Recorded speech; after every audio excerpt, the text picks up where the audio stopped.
face the difficulties of today and tomorrow, I still have a dream. It is a dream deeply rooted in the American dream. This nation will rise up and live out the true meaning of its creed. We hold these truths to be self-evident. Hello and welcome to episode 19 of the Policy Dialogue series with alumni, staff, faculty, and students from the University of Maryland School of Public Policy. The views expressed do not represent official positions of the School of Alumni Network. Our goal is to discuss specific policy solutions that can address and solve the current local, national, and international challenges we face. We are recording this on March 18th, 2021. My name is Evan Papp, and I graduated with the class of 2011 with a focus on international security and economic policy. And I'm the executive producer of Empathy Media Lab, which publishes content on labor, political economy, arts, and culture. Joining me is Dr. Chloe Schwenke, who is an international development ethicist, practitioner, human rights activist, researcher, and educator. Her career is focused on gender equality and social inclusion, LGBTQ+ governance, peacebuilding, and on human rights. Chloe is the president and founder of the Center for Values and International Development, and she served as a political appointee at USAID under the Obama administration as senior advisor on democracy, human rights, and governance in sub-Saharan Africa and on LGBTQ+ issues. She currently serves as an adjunct professor at the School of Public Policy at the University of Maryland, College Park. Chloe, great to see you. Wonderful to be here, and we go way back, so it's nice to be connected again. Absolutely. You gave me my first start in USAID, so I am forever in gratitude for that. And I want to begin by talking about some of your first international development experiences in post-apartheid South Africa and how you got interested in development ethics and what development ethics is. Yeah, that's the appropriate place to start, because before that I'd basically been an architect working in East Africa and not thinking about international development ethics whatsoever, although indirectly. That was my first face-to-face with poverty. When I got to South Africa, however, it was a different context. I was there as a town and regional planner. It was just after Nelson Mandela came to power. There was a buzz in the air. It was tangible. I mean, this was a real experiment. It was absolutely an experiment. Can we completely change a sweeping paradigm for an entire country and still hold it all together? And then, for me to be trying to be a facilitator of basically undoing the spatial side of apartheid, working with mostly very marginalized people, but the majority people, the Black South Africans, in reconstructing how land should be allocated, resources be done, governance be structured, et cetera, was an incredible privilege, but also an incredible education. I think, there's so many ways that I could talk about that as a planner, certainly, but I think first I just wanted to talk about a couple of people that really, to me, characterize what was going on there right then. One was a dear friend of mine named Dan Smith. Dan was a professor at University of Natal. He'd been a friend of mine in Oregon before. He'd come across to do some studies there at the University of Oregon when I lived there. And he was back in South Africa. Dan Smith was an Afrikaner. He was an Afrikaans man. He spoke, obviously, Afrikaans, but he also spoke perfect English. He was also, the Afrikaners are often the vilified ones for the whole apartheid era, because that's basically where it had its heart, was within the Afrikaans population.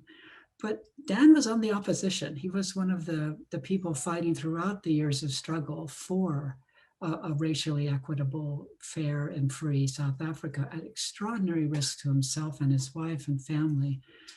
He was right there on the front lines of the struggle and was respected for that. What was so interesting to me to see in my time living in Durban, I was there for 3 years, from 95 to 98, was how embraced he was by all the people there. His reputation had, basically stood him in good stead, and deservedly so. He had earned his place in the new South Africa. It did not matter what color or ethnicity he was. He has a role to play, and he still is playing that role, though he now is in Cape Town.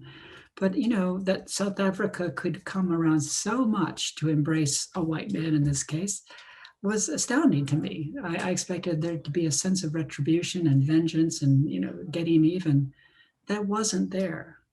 I guess the other person I think really characterized it for me was a gentleman that worked for me I had a planning firm called Siakana, which is a Zulu word meaning working together in harmony, basically. Tulani Mtimbu worked for me in Siakana, and we had we went up to the Ministry of Constitutional Affairs in Pretoria for a business trip. And we were walking down the street. Some of the best things happen when you're just walking down the street.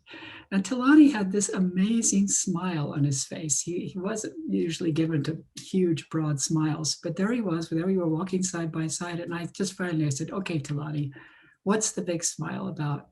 He says, this is my sidewalk now. I can walk on this sidewalk. I said, oh, what does that mean? He said, until Mandela was freed, Black South Africans were not allowed to walk on the sidewalk, and particularly if a white person was there. He said, this is my sidewalk now. And just, seeing that ownership, that pride in something as simple but necessary as a sidewalk was a really strong symbol to me that this was a really different place. I learned so much in my time there. I learned so much by seeing how South Africans are really good at participatory work. They know how to engage. They know how to lift their voices, with one exception. I did a regional development plan. I facilitated it. I was in charge of it for the government of South Africa, but for the Zulu region, the Zulu Regional Council, which is a rural area outside of Durban where essentially the heartland of the Zulu nation is. You can imagine from the history and just the culture that we know about, this is a very, very patriarchal society. This is a warrior culture. This is the culture that stood up to British colonialists at great, great cost to them in terms of war casualties. But they were valiant and ferocious warriors. But what about the women? What about the women? I mean, it's still a very patriarchal culture. The king that just recently died, King Zwelithini, had 5 or more wives and multiple children. This is a man's culture through and through. So we had a couple of participatory workshops, which we did in all of our work there. And I noticed a couple of things. First of all, there wasn't a single woman at any of these workshops. And secondly, the older men were sitting in the front, the younger men in the back, and only the older men spoke. So there was a real hierarchical sense of who's entitled to speak in these gatherings. So I made the sort of naive American question and saying, I want to talk to the women. And they looked horrified. They said, women don't speak in our culture. And I said, they need to speak. I cannot do my job without hearing from half of your population. They said, well, you would need to ask the king to get that done. I asked the king. The king said no. I asked the king again. The king said no. I went to the king 5 times before he got so tired of this irritating American that he said, have your damn women's workshop. To this day, it's the best one-day workshop of my life.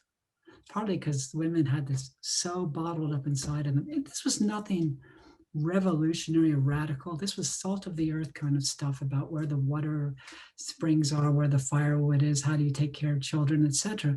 But the empowerment written on their faces, the fact that somebody wanted to hear their voices, it was so uplifting. It was absolutely moving more than any sort of experience I had in South Africa.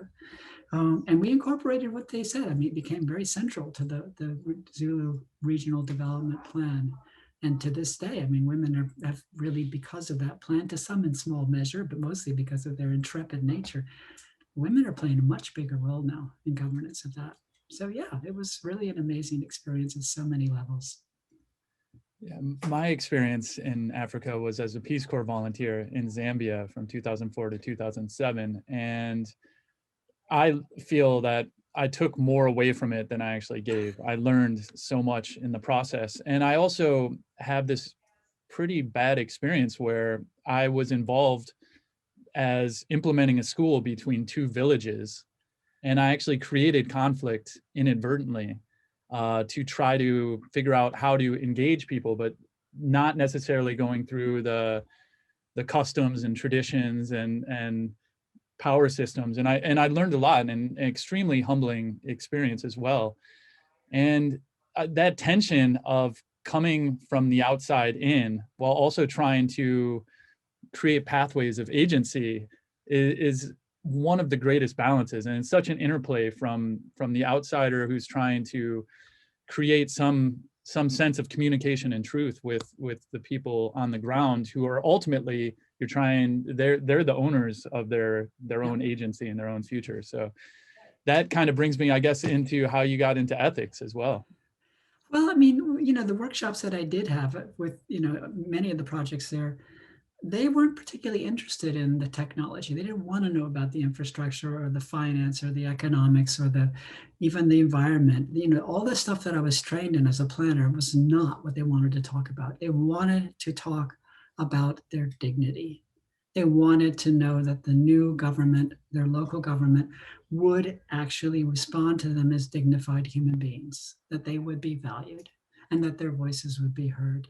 It was not something I'd ever been taught to engage in, and I lacked the moral vocabulary, but I sorely missed it. I really thought this is a huge failing, and it's such an important aspect to deal with. So, I mean, that really is what propelled me to leave South Africa, come back and get my PhD in basically in public policy, but really in philosophy and ethics, and putting those two together. So what is the interaction between ethics and public policy? Well, it's funny you should ask that. I was just earlier today I was in a workshop with a Rwandan professor who's now teaching in Ohio at the College of Worcester, talking about the Rwandan genocide. And he made a comment that just blew me away. He said, well, evil is not an academic term, so we can't really talk about evil. And I stopped him in his tracks and I said, come on, Fiacre, this is, if there's ever a time when we actually need, in an academic setting or any setting, to talk about evil, it's in the context of the Rwandan genocide. Evil in my class is definitely an academic term. And that's kind of where ethics fits into public policy, is it brings flesh and blood human beings into the policy dialogue, not us as markers on a regression analysis, not us under the presumption of self-interested human beings, but people who make decisions for lots of complex reasons, people who are moved to sacrifice their self-interest at many times, people who care, who show compassion, who exercise altruism, who exercise generosity. You know, the full character, the full profile of humanity in public policy, where it belongs, is the work of ethics. Ethics is a challenging word because it's been taken over by the lawyers. And when you say ethics, people think you're talking about compliance with regulations, which is important, but I'm talking about moral ethics. I'm talking about morality in a structured, analytical way. How do we really think about morality and put it into public policy in a way that's measurable and meaningful and persuasive? And that's really and humanizing more than anything, that's really what ethics is in public policy to do.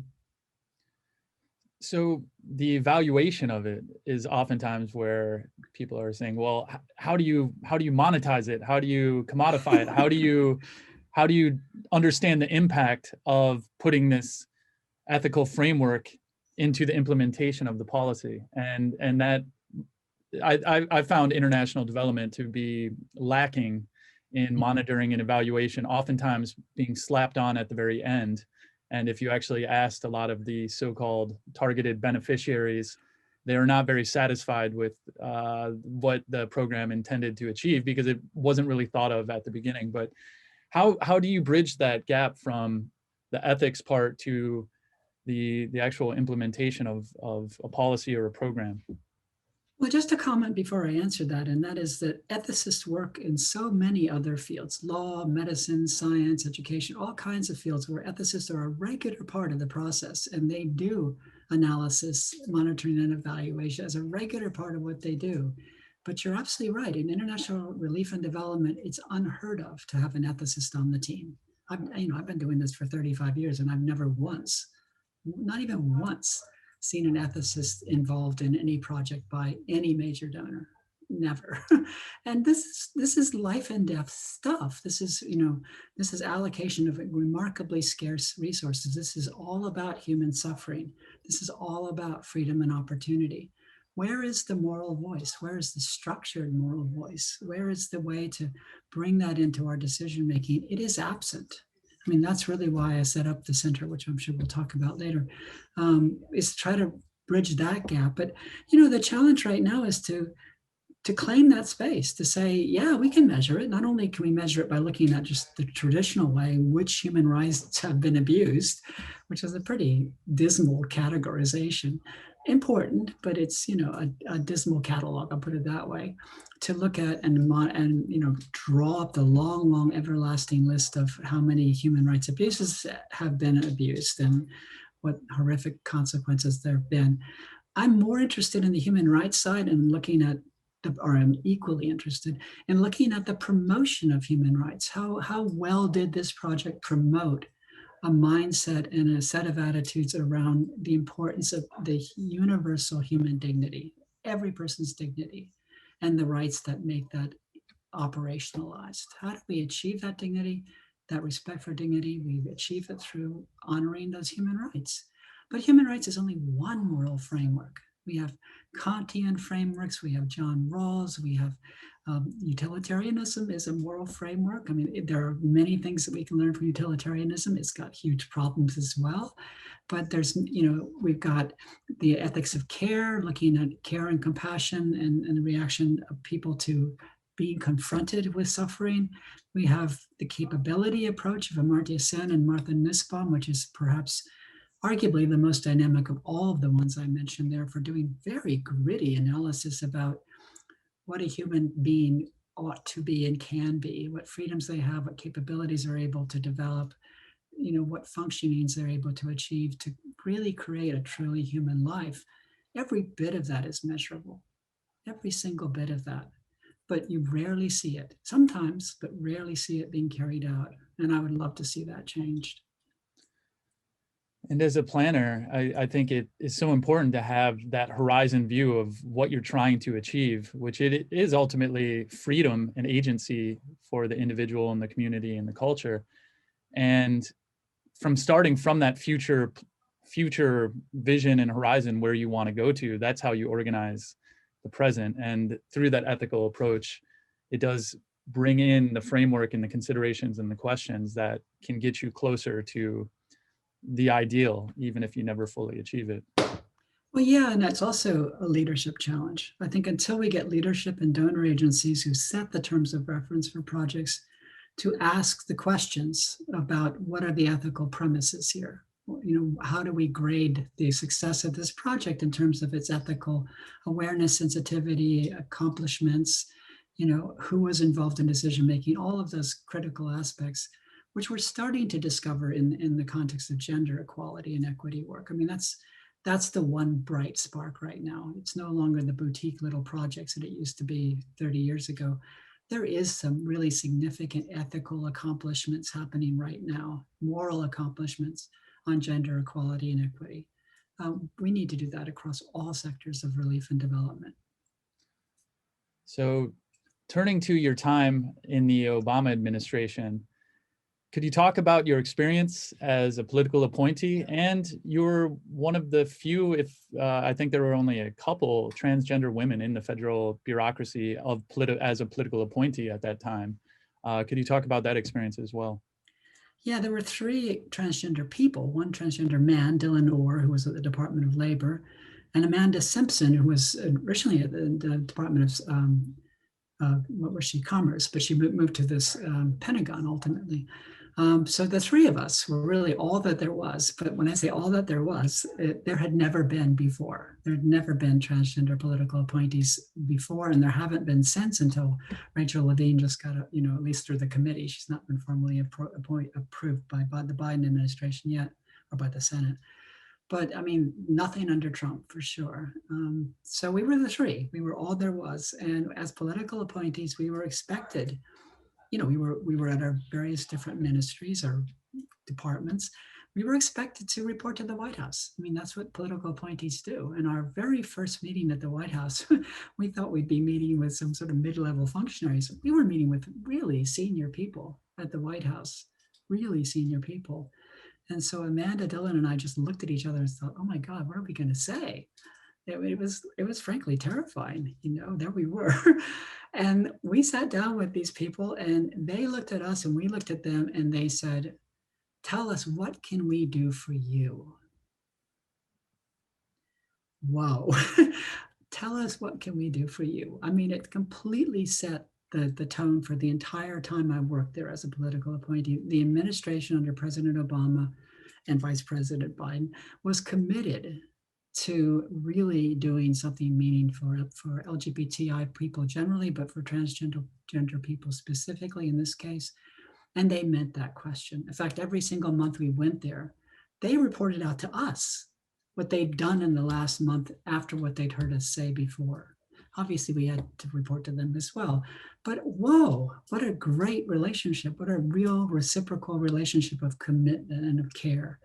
So that completely blew me away. And, I was just so impressed by the fact that, they would frame it that way. I guess I was also, I don't know what the right word is, overwhelmed a little bit or in awe.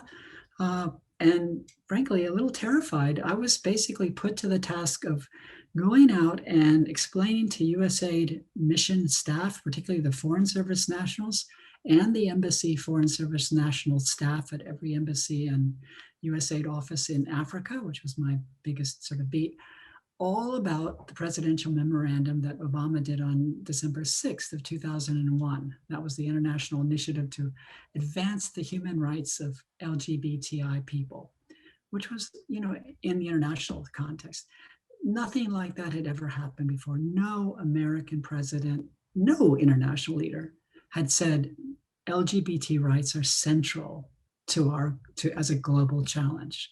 President Obama said that. So I had a pretty strong person backing me up, but I was the face. I mean, I was the transgender woman standing in front of African, American employees, but of African nationality, who were coming from cultures that were not friendly to LGBTI. To put it bluntly, many of them were incredibly hostile to people like me.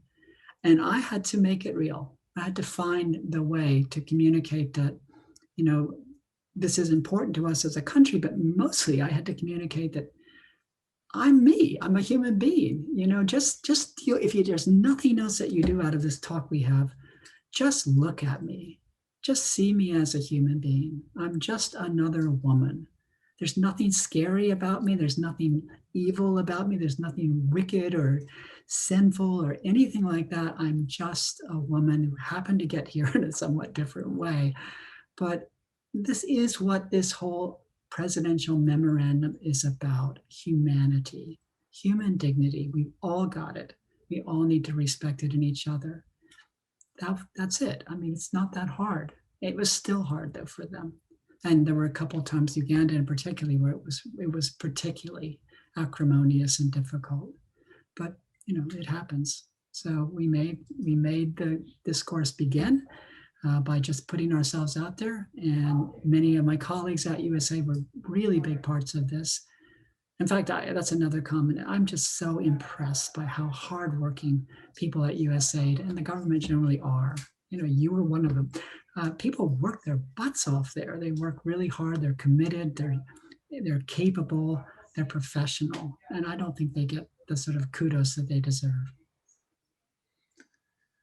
So you recently co-authored an article with the Center for American Progress titled "Transforming U.S. Foreign Policy to Ensure Dignity and Rights for LGBTI People."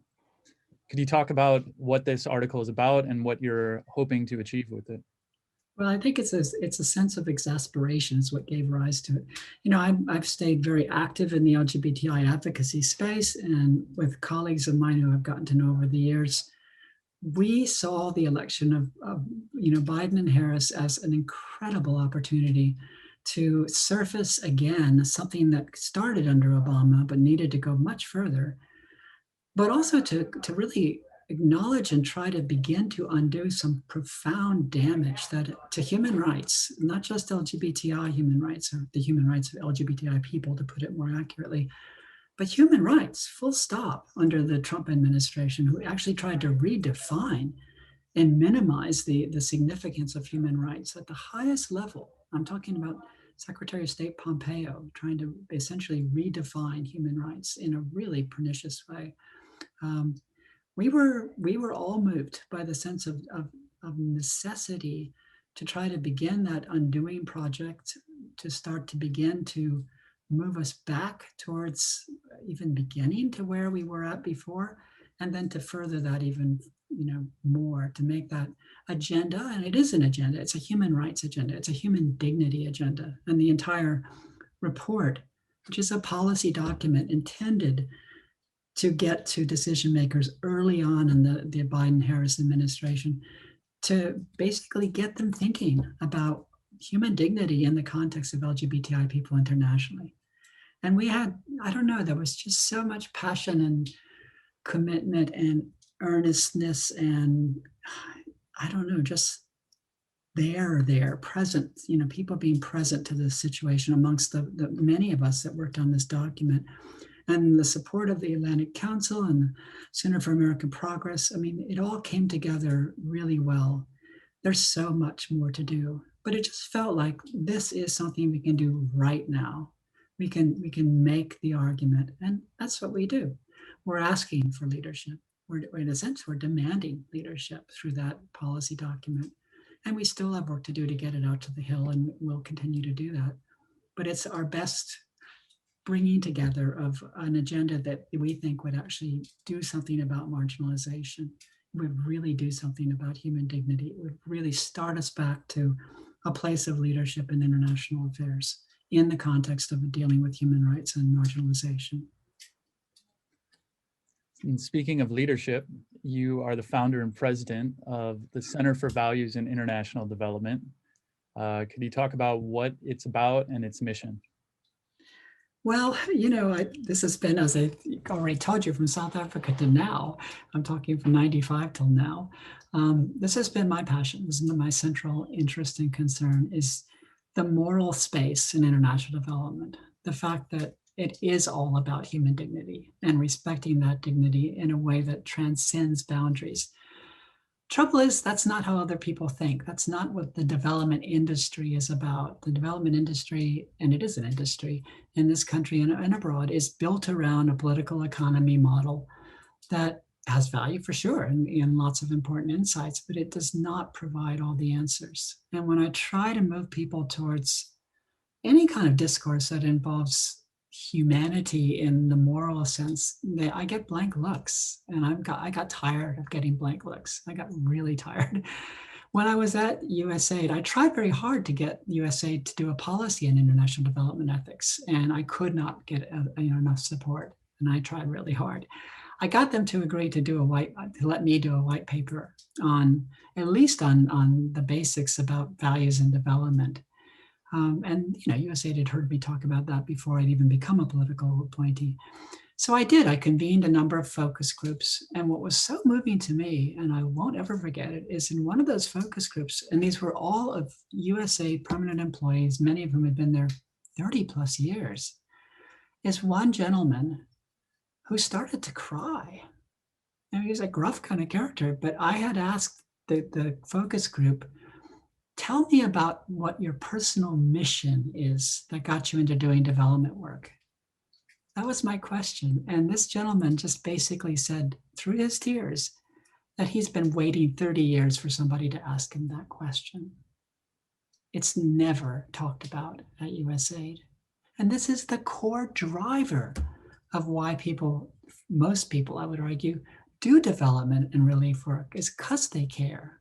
Because they really have moral values that are associated with trying to remedy or at least facilitate the overcoming of poverty and helping to create opportunities and freedoms around the world. Anyway, I just got to a place in my career where, doing consulting work was no longer getting me where I wanted to go. You can only write so many proposals for other people. I just said, I'm going to bite the bullet and I'm going to set up my own organization. And the Center for Values and International Development came from that sense of its time. And it wasn't hard to get together a really amazing board and then a senior advisory council to support us. And we put it all together. I mean, it's an exercise in idealism. It is absolutely an exercise in idealism. I don't know if we're going to be ultimately successful. We're getting lots of invitations to come and speak, to make presentations to, virtual now on Zoom, to sometimes hundreds of people. But how you translate that into action, into actual tangible action, when donors aren't asking for the moral dimensions of international relief and development, is putting everybody in a tough spot. So we're talking to the donors too, and we're talking to the foundations. We're talking to everybody right now, which we do for free.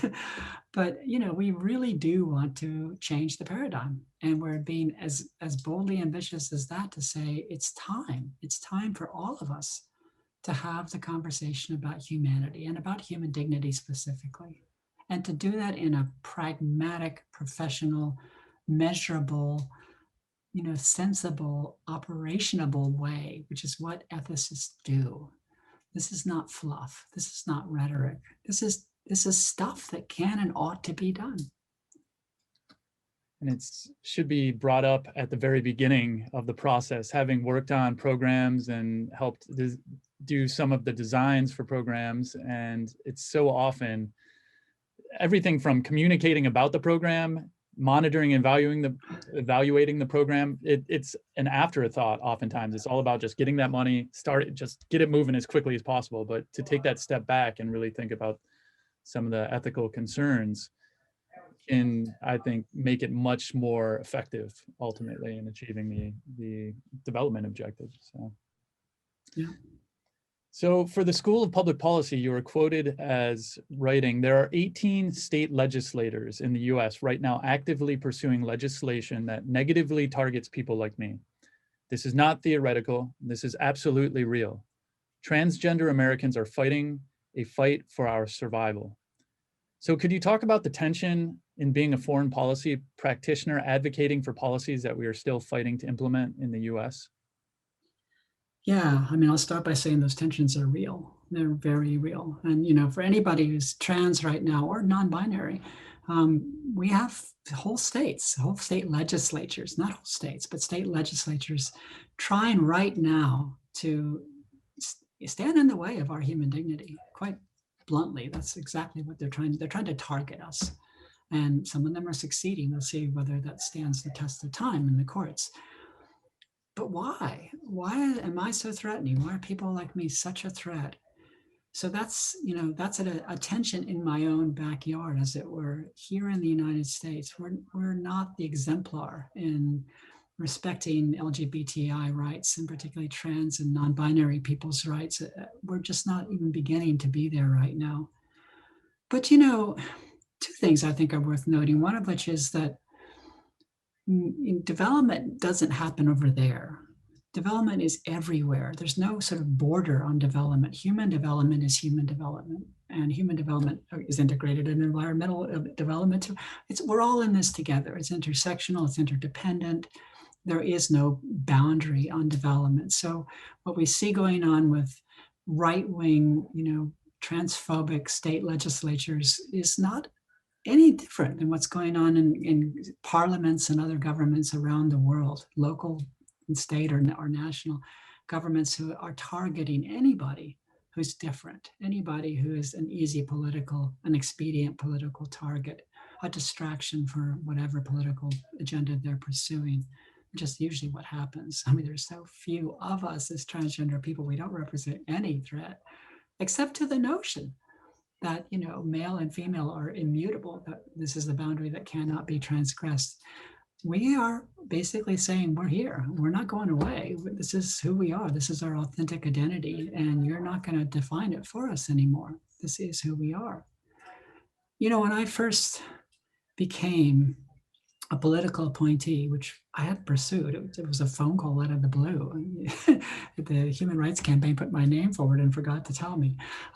Anyway, I got a call, and before I knew it, I'd been nominated to be a political appointee. And then that finally got confirmed, took a long time. But once it was officially announced, I got hundreds of email messages from all over the world, mostly from trans people, but from all people really. And the general message in those emails was essentially down to one word, and that is, wow, wow.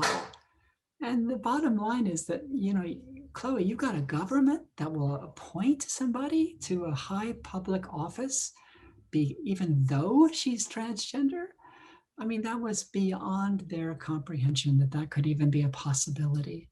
And although it's flattering to be recognized by the government in such a role, and I took it very seriously, the very thought that we were making a new standard, an example to the world to say, just because she's transgender, in fact, because she's transgender, she has something really important to share. And both of those are right. It's not just because she's transgender, which I think is distinctive. It does give you a particular set of insights that really nobody else has.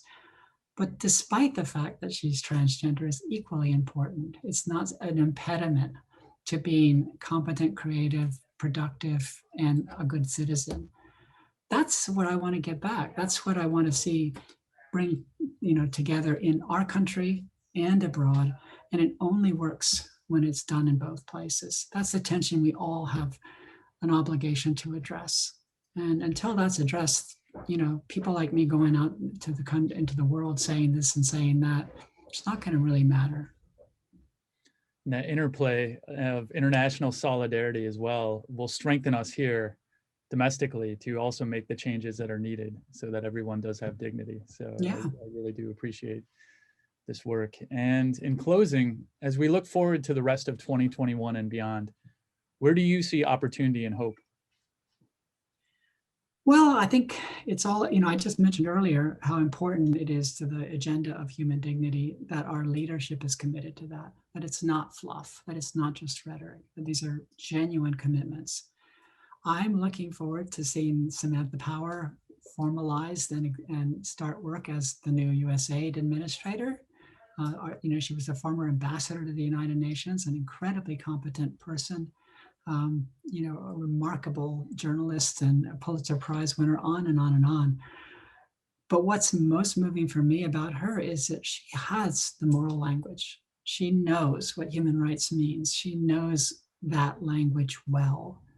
And I've never seen anybody in that leadership position or anything close to that leadership in USAID that is completely at ease and competent using that moral vocabulary. I think there's going to be profound changes. I mean, that's half hope and half expectation. But I'm really looking to some really positive normative changes in the way USAID operates. I'm also looking at, President Biden. I mean, I had the great privilege of going to the West Wing of the White House with 7 international LGBTI activists from all over the world when I was vice president at Freedom House. And we met with Vice President Biden. And we sat down in the Roosevelt room and we thought it would just be a walkthrough where he would just shake our hands and go on. And we were told that's what would happen. At the most you get 10 minutes. He stayed with us 40 minutes. He asked the most incredible questions. He showed such empathy and commitment towards what we were trying to do on LGBTI rights around the world. Wow. I mean, that's the kind of transformational leader that makes me very excited about the future. And last but not least is looking the other direction down the generations are my students. I teach 2 courses as an adjunct professor at the University of Maryland. And I see students, both undergraduate and graduate, who get it. I mean, they get it about gender equality. They understand what patriarchy means. They understand what feminism is all about. They care deeply about equity and fairness. These are people that, there's no wool over their eyes. They're going into public policy with a real understanding that human dignity is important. I mean, this is stunning. This is really, really powerful. So yeah, I'm very hopeful for all 3 of those reasons, and I'm looking forward to how things unfold in the next few years. It's going to be exciting.